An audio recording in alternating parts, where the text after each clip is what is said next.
Hey guys, Shanoman here and welcome back to another video.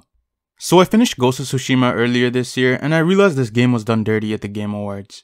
The Last of Us Part 2 won half of the awards while Ghost of Tsushima only won the award for the best art direction. Now Game of the Year to me has been worse before, I'd say with The Witcher 3 winning over Bloodborne, but that doesn't change the fact that it was really bad last year. The only award I believe The Last of Us Part 2 deserved was the award for innovation and accessibility, and maybe best audio design or voice acting. But after seeing what happened at the Game Awards, I started noticing more issues in The Last of Us Part 2 and I realized how Ghost of Tsushima was near perfect. So you might see me praising this game a little too much, which is something I don't like to do, because praising the game means you're setting unrealistic expectations to people who haven't played the game yet. I personally would rather go into a game with lower expectations instead of high expectations, because that way the game can exceed my expectations. This is what happened to me with games like Bloodborne, Red Dead Redemption 2, and Ghost of Tsushima. So if you've never played this game before, don't go in with unrealistic expectations. I think you should be expecting a good game at the very least. So in this video, I'll be talking about Ghost of Tsushima and I'll be sharing my thoughts and starting off with the story. Now Ghost of Tsushima's story takes place during the first Mongol invasion of Japan, and you play as the samurai Jin Sakai. Jin manages to survive their first attack while Lord Shimura gets captured, and he soon realizes that he has to stray away from his code in order to win this war. Now the first thing I want to say is that I liked all the characters and they're all written very well.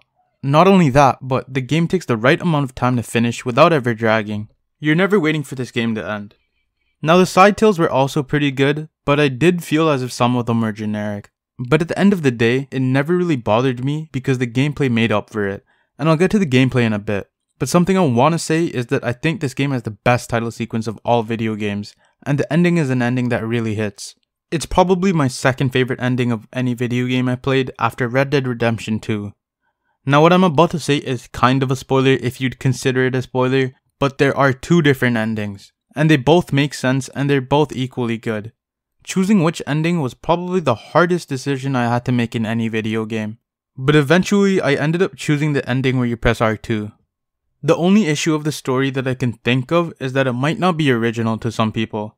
So apparently the story for this game took inspiration from the Japanese director Akira Kurosawa, so if you've seen any of his movies, this game might not seem very original to you. But to someone who's never seen any of his movies, it felt very original. But moving on from the story, let's talk about the gameplay. I really enjoyed the gameplay, and I'd say this game is one of my favorites when it comes to gameplay. The combat in this game is probably my favorite combat of all time. It feels very distinct and I can't think of a game I can really compare it to. If there is a game I can compare it to, I guess I can compare it to The Witcher 3 if the combat in The Witcher 3 was good. Cause unlike The Witcher 3, the combat feels satisfying and more real. It's more fluid and natural, whereas in The Witcher 3 it just feels off. It was kinda hard getting used to the controls and everything with it not having a lock-on feature and stuff like that. But after a couple of hours into the game, I got the hang of it and I started loving it. I started the game on normal, but as I got used to the controls, I started bumping up the difficulty. Now in this game, you slowly start unlocking quick throw lethal items in your arsenal called ghost weapons. They all have some use to it and I never felt as if some of them were useless. Some of them do make the game easier, but that's up to the player's choice if they want to make it easier. And what I like about these items is that you're not afraid to use them because you can find them very often. And now some people might argue that that makes a game easy, but I prefer being able to find these items often, as it actually gives me an incentive to use it. Now those aren't the only items you unlock in the game. You can also unlock mythic tail rewards, which reward different armor sets, weapons, or moves. But what's nice about getting these rewards is the satisfaction in getting them. I never got bored playing this game, and completing these tails for the gear never felt like a chore.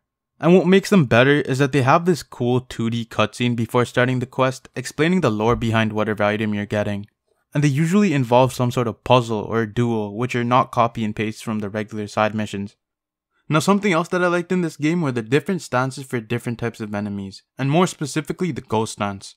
I won't be showing gameplay of it because I don't want to ruin the moment of unlocking it for the first time, but I think the reveal of the ghost stance is the best reveal of any move in a video game.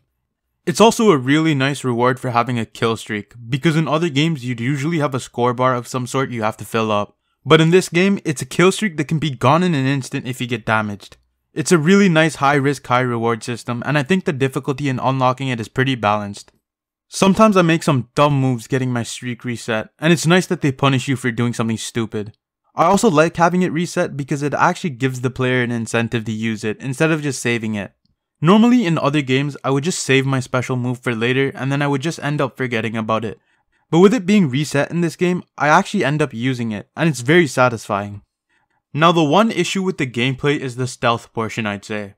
And the main issue with that is that the AI are just stupid when you kill an enemy. You'd kill an enemy and they won't notice the body unless you kill them right beside them. And their field of view is very narrow, so they can basically see you coming from a mile away, but if you kill someone 5 meters beside them, they won't hear or see anything. But other than that, the stealth is pretty fine. Some people may have an issue with Jin's footsteps being silent, which I can understand, but to me it's not really an issue because I prefer being able to kill enemies faster instead of having to play the waiting game. I wouldn't mind having to wait and walk slowly and everything, but I prefer being able to play a little more fast paced. So it isn't really a problem for me, but it would be an issue for some people, I guess. Another thing that's really good in this game is the horse. Now I wouldn't say the horse in this game is as good as the horse in like Red Dead Redemption 2, but it controls better. You just have to click L3 and that's it. Riding the horse is also very cinematic and never really screws with the camera or anything. This was a problem in games like Shadow of Colossus, but Ghost of Tsushima is actually able to pull it off. And you also never really get stuck on anything and it never really bugs out.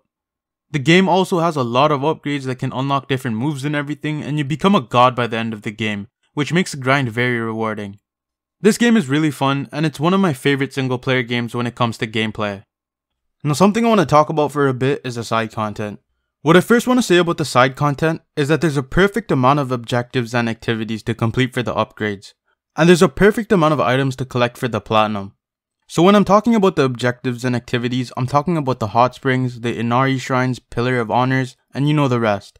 And what I really love about finding these things is that you have birds guiding you to them before you get them to appear on the map.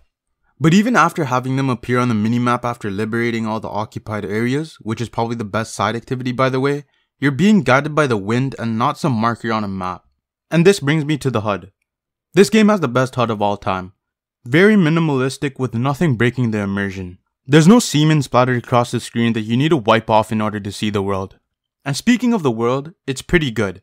It has the perfect amount of objectives and towns spread across the entire map, with the perfect amount of empty space. And what makes it better is the fast travel. The fast travel in this game is really fast, and I played it on a slim PS4.